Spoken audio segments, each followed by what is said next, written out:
All right, so the speedometer is reinstalled. I got it back in last night with very little issue, other than, of course, the busted pointer, which is on order and shipped out yesterday, so I should have that. And here's how it looks now with the with everything correct. So before, I just had two red lights for oil and generator. I updated those gels so they'd be more correct, so the oil is still red but generator is now green, just because I like the distinction in colors. I'm not sure, but I think the 68s are supposed to be both red, and I'm not a purist, so I really don't care.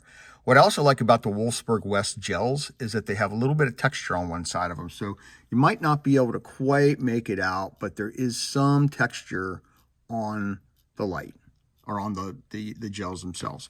So that works. Turn signals also working great, and before it was just rotted out from heat, and there was a old bulb laying there in the way, so I got yellowish light and then the image of a bulb whenever I need to use my turn signals, but they're fine.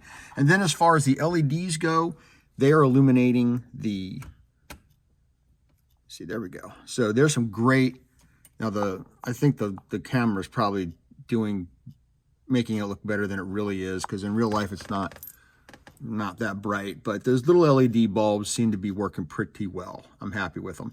Fun fact, if you put an LED bulb into the turn signal slot, it will light up when you turn the key, and then it will flash. So I opted to pull the LED bulb out of the turn signal indicator so it wouldn't be lit up all the time.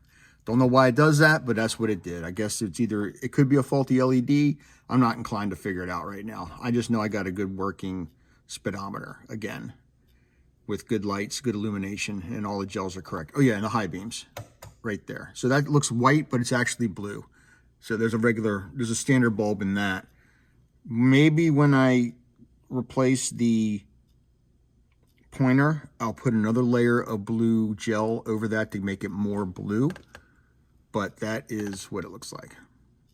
There you go. That's my gauge setup. I probably haven't shown that before. I'm not sure, but I added VDO tack some time ago, VDO oil temp and oil pressure gauges, because Ferdinand, or not Ferdinand, but whoever the first Porsche guy was who developed this, as well as Adolf Hitler, and I both had competing perspectives on what proper engine health monitoring looks like.